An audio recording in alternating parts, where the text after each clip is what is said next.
All right, Shalom. First, I want to give all praises, honor, and glory to Yahweh, Bahashem, Yahushai, Bahashem, Rakha, Kodesh. Double honors to the apostles of Great Millstone, and peace and blessings to the elect. Yeah, pretty much today I'm going to go into this topic dealing with the rapture, okay, which, in Christianity, all right, what they'll teach you is that the rapture, actually, as a matter of fact, let me look it up here on Google and see what they give us, all right, for rapture. Okay, or maybe the rapture. All right. Hold on a second. Because, like I was saying, they'll tell you that the rapture is when, those that are good go up into the heaven, and then those that are bad gets left here on the earth, and then there's going to be this 7-year period of tribulation, and then the Lord is going to fight against Satan, and all this extra stuff, which they won't give you a precept for it, because that's when you go into the scriptures, what they're saying is not actually biblical. All right. Now, when you look up the rapture, it says the rapture is an eschatological concept of a minority of Christians. All right. Now, when you look up eschatological, it says relating to death, judgment, and the final destiny of the soul and of humankind. All right. So basically, like end time, judgment after death, those kind of things. It says particularly within branches of American evangelicalism, consisting of an end-time event when all Christian believers who are alive, along with the resurrected believers, will rise in the clouds to meet the Lord in the air. That, man, and I'm gonna go to what the precept that that's talking about. That's in 1 Corinthians. All right. Now, in the clouds, what are we gonna do? We're just gonna go up there and just what? Yahushua gonna be levitating on cloud 9 somewhere, and we're gonna meet him, and then what? What are we gonna do? We're just gonna stay up in the air? Okay, where do we go? All right, that's the part they won't answer. Okay, now this is 1 Corinthians 15. All right, verse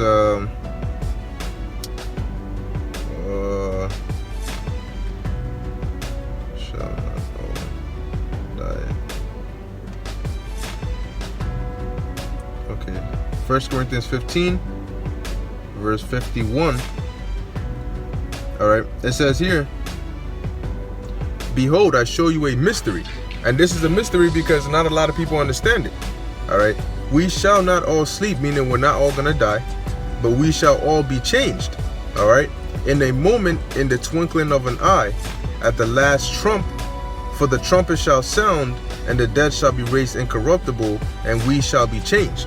All right, so going into that change is what? Us becoming immortal, us gaining those new bodies, all right, which when Yahushua comes back, the Messiah, who the world calls Jesus Christ, when he comes back with the clouds, all right, it says clouds is referring onto what the world knows as UFOs, okay, because they fly within the clouds. So when it says we're gonna be caught up with the Lord in the air, hold up, let me actually get that. That's the one I'm looking for.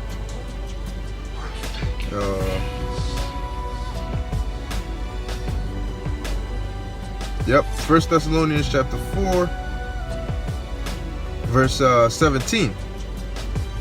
It says, then we, matter of fact,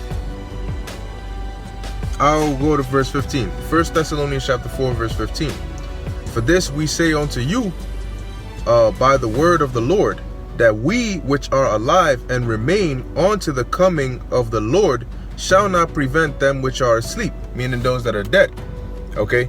Verse 16, for the Lord himself shall descend from heaven with a shout, and with the voice of the archangel, and with the trump of the Most High, and the dead in Yahushua shall rise first.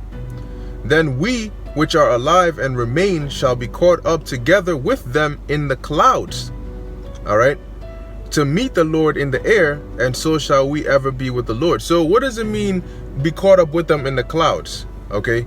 Let's get a precept to explain what the clouds are. Psalms chapter 103, all right, or 104, verse 3. It says, who layeth the beams of his chambers in the waters, who maketh the clouds his chariot. All right, and a chariot is a vehicle. All right, who walketh upon the wings of the winds.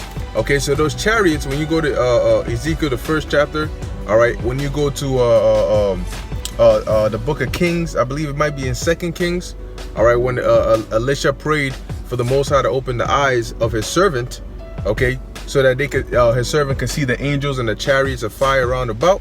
Those chariots are what the world knows today as UFOs. Okay, so the idea of the rapture, of people going up into the air, all right, we're not just gonna go up into the air, we're gonna go up into what the world calls spaceships, all right, or chariots according to the scriptures, because that's how the Lord is coming back, in a chariot. All right, so the whole idea of the rapture is really the deliverance of the Lord's elect. All right, because according to biblical prophecy, all right, after the microchip has been instituted, all right, which is the mark of the beast, and made mandatory, you're gonna have World War III. All right, it's gonna pop off fully, and it's gonna be a nuclear war. It's gonna be a thermonuclear war. All right, and the devastation of that war is gonna be so great that in America, from New York to California, is gonna be a desert. It's gonna be wiped clean with fire. Okay, now other parts of the world will get hit with those missiles because it's a war, but not every part of the world is gonna be destroyed, like how America is gonna be completely just done away with. Now, for us who are living here on the soils of America, how are we going to survive? All right, well, we're going to go, because the Lord is going to make his second appearance in the midst of World War III. All right, and they're going to stop fighting each other. All right, and they're going to fight against the Lord. Okay, so in the midst of World War III is when the Lord is going to make his second appearance. And when he comes, as those missiles are flying and about to hit this place and destroy this place, the elect are going to get beamed up into the UFOs, all right, or the chariots. That's how they're going to get delivered. That is where the concept of the rapture comes from, all right, the deliverance of the elect. So now I put a couple of precepts together, not in any particular order, but it's going to explain, all right, the rapture. So this is Mark chapter 13, verse 24. But in those days, after that tribulation, okay, now what tribulation is talking about? The time ultimately of Jacob's trouble, all right, when all hell breaks loose on a maximum scale. You can read about that in Jeremiah the 30th chapter, the 7th verse, and Daniel the 12th chapter, the 1st verse. So it says, the sun shall be darkened and the moon shall not give her light. But not only is, you know, because the sun and the moon represent knowledge, wisdom, and understanding. So not only is there going to be confusion, all right, in this place, all right, but the sun is literally going to be darkened, because when those missiles are flying, they block out the sun because of how many missiles are going to be flying. All right, it says, and the stars of heaven shall fall, and the powers that are in heaven shall be shaken. Okay, now when you read in the scriptures, heaven, all right, because there's different kinds of heaven. All right, you have the spirit world, you have our atmosphere, okay, and then you also have a heavenly state, meaning rulership, representing rulership. Okay, now those in rulership right now, the powers that are in the rulership right now is Esau, Edom. Okay, and when that time comes, they're going to be shaken up. Okay, it says, verse 26, and then shall they see the Son of Man coming in the clouds with great power and glory. Now, the so-called Christians will break this down literally and say that, oh, see, he's going to be in a physical cloud. No, that cloud represents chariots. Okay. It says, and then shall he send his angels to gather together his elect from the four winds, all right, meaning north, east, south, west, from the uttermost part of the earth to the uttermost part of heaven. So the angels are going to go around beaming up the elect, okay, to deliver them into the chariots. All right. Now moving on to the next precept. Like I said, they're not in any particular order, but this is Revelation chapter 18, verse 4.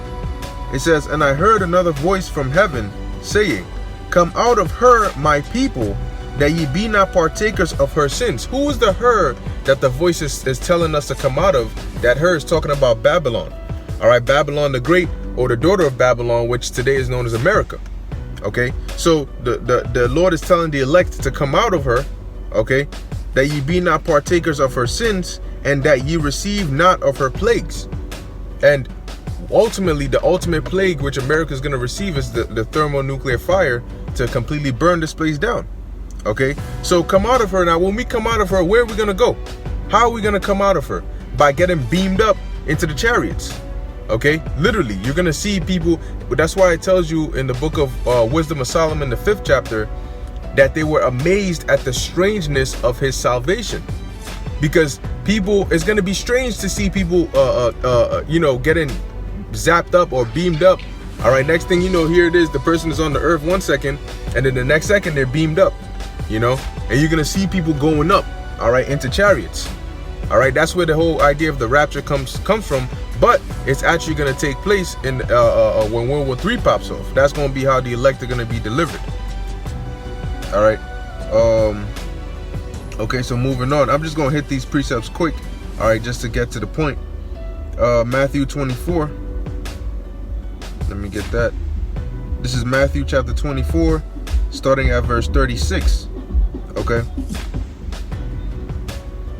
And a lot of these people, they have no idea that's why it says they're going to be amazed at the strangeness of his salvation, because they don't even have a clue as to what's about to hit this place, let alone how to get out of it. Okay. And I mean, rightfully so, because if you try to tell them, they're not going to want to hear it.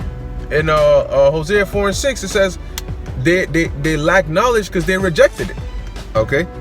So Matthew 24 verse 36, but of that day and hour knoweth no man. Okay, no, not the angels of heaven, but my Father only. So the exact day and hour and second of the Lord's return, we don't know. So we can't tell you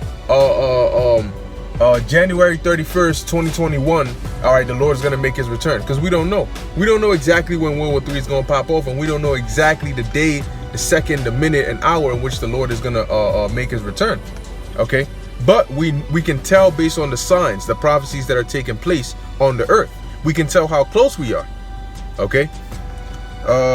Verse 37. But as the days of Noah were, so shall also the coming of the Son of Man be. So it's going to be the way it was in the time of Noah is going to be like that now.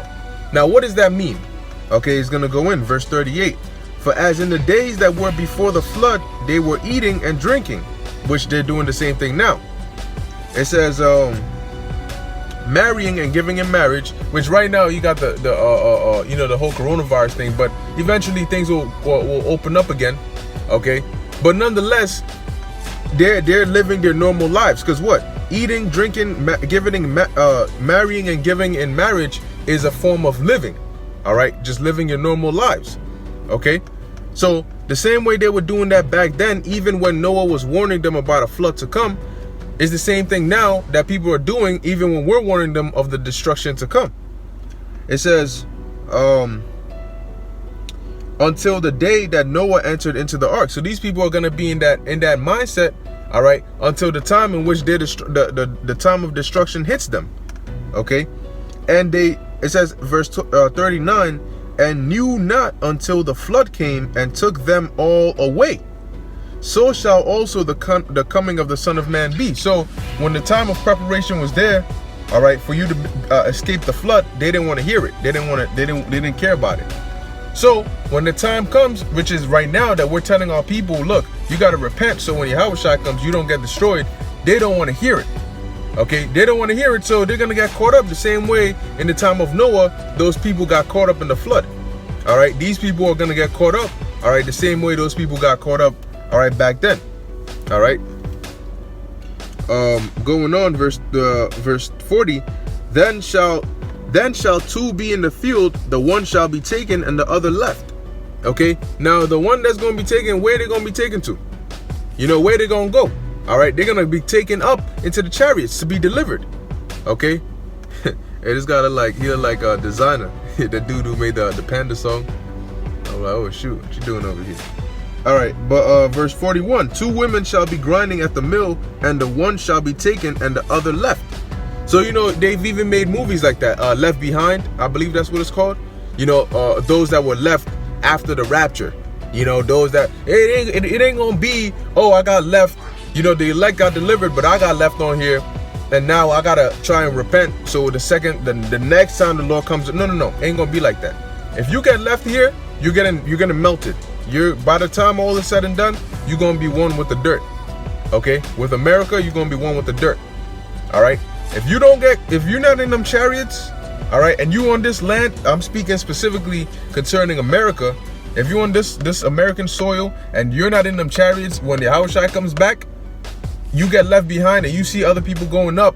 That means you're not of the elect. That means you ain't gonna make it. That means that when they go up, the missiles are coming down. Okay, so you're gonna get melted up in the missiles, and a lot of these people, that's their fate.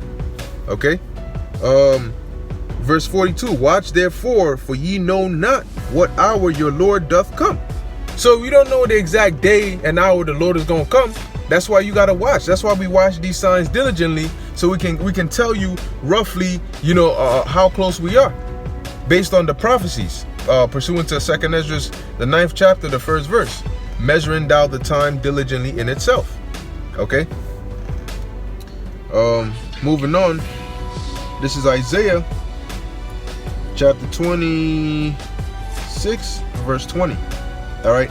It says, "Come, my people, enter thou into thy chambers." Now, when we read in Revelation 18:4, it said what? Come out of her, my people, that ye be not partakers of her sins. So now in Isaiah 26, it says what? Come, my people. Now the question is, come where? All right. Are we gonna get passports and leave America? Okay, and try to go to another land? No, that's not gonna deliver you. All right. So it says, "Come, my people, enter thou into thy chambers," which are what? The chariots. All right, "and shut thy doors about thee, hide thyself as it were for a little moment, until the indignation be overpast." So when Yahushua delivers his elect up into the chariots, okay, that's where we're gonna be hidden. We're gonna be hidden from what? From the indignation, from the fire. Okay, but like the scripture says, it's gonna take only an hour for America to be destroyed. Matter of fact, let's get that. Okay, for in 1 hour, Revelation chapter 18, verse 9. "And the kings of the earth," and the kings of the earth represent the rulers of these other nations. All right, so you have you have Putin's and your President Xi Jinping, and your all these different rulers. Okay, whether presidents or prime ministers or whatever title they want to go by. Okay, those are the kings of the earth. It says, "Who have committed fornication and lived deliciously with her." Who's the her? Is talking about America. Okay, because America is personified with the pronoun of a woman. All right, it says, "And live deliciously with her, shall bewail her and lament for her when they shall see the smoke of her burning." Which is how are they going to see the smoke of America's burning? Is by way of the nuclear fire. Okay, and it's going to be broadcasted as well. Okay, but it's going to be all over the news. People are going to know. They're going to see, yo, this place, America's through. It's going to be fire from the missiles and fire from the lasers, all right, of the chariots, the so-called UFOs. Okay, it says, verse 10, "Standing afar off." Okay, "standing afar off for fear of her torment." So they're not gonna want to be on American soil. All right, what they gonna do? How they gonna help America when America's being burnt up? It says, saying, "Alas, alas, that great city Babylon, that mighty city, for in 1 hour is thy judgment come." You see, so it's going to take only 1 hour for this place to be completely melted. All right, as pertaining to what we read in Isaiah, when it says what? "Hide thyself as it were for a little moment, until the indignation be past." The indignation, all right, is the anger of the Lord, which he's going to use his anger to melt this place. All right, so I'm going to go back to Isaiah and we're going to read it again. Isaiah 26, verse 20. "Come, my people, enter thou into thy chambers," which are the chariots, "and shut thy doors about thee, hide thyself as it were for a little moment, until the indignation be overpast. For behold, the Lord cometh out of his place to punish the inhabitants of the earth for their iniquity," meaning their wickedness. "The earth also shall disclose her blood, and shall no more cover her slain." All right, so the main point is in the 20th verse, which shows that what? The elect are going to get beamed up, all right, so that the fire doesn't touch the elect, And then when you read in Revelation 21, John said what? I beheld the holy city, New Jerusalem, coming down from God out of heaven. That's when the elect come back out, come down from them chariots. Okay, because Jerusalem is a people before it's a place. Okay, so let's move on to the next precept. This is Revelation. All right, this is a precept for what we just read in Isaiah. Revelation chapter 15, verse 1. And I saw another sign in heaven, great and marvelous, 7 angels having the 7 last plagues, for in them is filled up the wrath of the Most High. And I saw as it were a sea of glass mingled with fire. All right, and that's referring to the firmament. Okay, because where are we going to be? Where are the chariots going to be when the missiles are flying? After they deliver the elect, they're going up into the heavens, man. Okay, and from there we're going to look down, all right, through the firmament, because the firmament, just like glass, is transparent. Okay, and we're going to see the lake of fire and the burning of what's going on the earth. You know, when you're in a plane and before the plane lands or as the plane is taking off, when you look outside the window, you can see the cities, and you see them getting smaller and smaller, and you see the cars and all those different parts. We're going to see it, but we're going to see fire. You know, we're going to see a fire like a lake of fire just rushing through, burning everything, man. And I mean burning and taking it back to its beginning elements, man. Okay? So it says, I saw as it were a sea of glass mingled with fire, and them that had gotten the victory over the beast. And who is the beast today? The beast today is NATO and the EU, which is pretty much the system that Esau set up, the power structure of the society right now. Okay, it says over the beast and over his image and over his mark, which is that chip. Meaning these people that John is seeing did not take the chip, and they're the ones who are in the chariots that John is talking about right now, looking down and seeing the fire burning America, all right, and other parts of the world. Okay, it says, and over the number of his name, stand on the sea of glass, having harps of the Most High. Okay, how you gonna stand on the sea of glass? Because from the chariots, because the chariots have windows, but from the chariots we're gonna be able to look down, all right, and see down through the firmament and see the fire, all right, burning things up. Okay, it says the same way you can look up and see a chariot in the clouds, the chariots can see you. The angels in the chariots, they can see you. Okay, it says verse 3, and they sing the song of Moses, the servant of the Most High, and the song of the Lamb, saying, and who's the Lamb? Yahushua. It tells you that in Revelation the 5th chapter, saying, great and marvelous are thy works, Lord power almighty, just and true are thy ways, thou King of saints. And who are the saints? Israelites. Okay, so moving on to the next precept, because remember, this is taking place in the presence of the Lamb, who is Yahushua. That means Yahushua is going to be here, right? Okay, what else is going to be taking place? All right, now Revelation 15 is showing you what the elect are seeing. Okay, the elect are up there in the chariot safe, and they're looking down, seeing the fire burning things up, right? But now let's look at who's in the fire and what's going on. Revelation chapter 14. This is verse 9, and this is going to be the fate of those that are left behind, those that are not taken up into the chariots. Revelation 14 and 9. And the third angel followed them, saying with a loud voice, if any man worship the beast and his image, and receive his mark in his forehead or in his hand.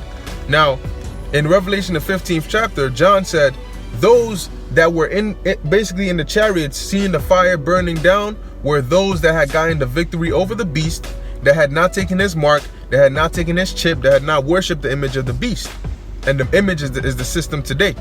Okay, so they that didn't worship it were in the chariots. Those that did take the mark and did worship the beast, which we're reading about right now in Revelation 14 and 9, if any man worship the beast and his image, receive his mark in his forehead or in his hand, what's going to happen to them? The same, verse 10, the same shall drink of the wine of the wrath of the Most High. Now, what is the wine of the wrath of the Most High? Okay, wrath meaning anger. All right, when we read in Isaiah 26 and 20, it said, till the indignation be past, meaning what? The anger. Okay, so let's read what the anger is. The same shall drink of the wine of the wrath of the Most High, which is poured out without mixture, into the cup of his indignation. There goes the word again, indignation, meaning what? Righteous anger. It says, and those who take the mark, all right, who worship the beast, guess what? He shall be tormented with fire and brimstone in the presence of the holy angels and in the presence of the Lamb. Okay? Now, the Lamb is there, all right, with the elect looking down at the fire burning, and the Lamb is also there while those people who took the chip are burning up in the fire. Okay? So Revelation 14 and 9 and 10 is showing you the consequence of those who take the chip, those who worship the beast. Okay? And when you go to Revelation 15, it tells you about what? The consequence of those who don't worship the beast. Okay? Those who make it in the rapture, okay, who get delivered up. All right? So as we just read in Revelation chapter 14, verse 9 and 10, that's what's going to be taking place. You're going to have some people who are of the elect who are going to be up in them chariots, okay, getting delivered. And then you're going to have some people who are not of the elect who are going to be burning down here in America. Okay? So in finishing it off, let's get Matthew chapter 24.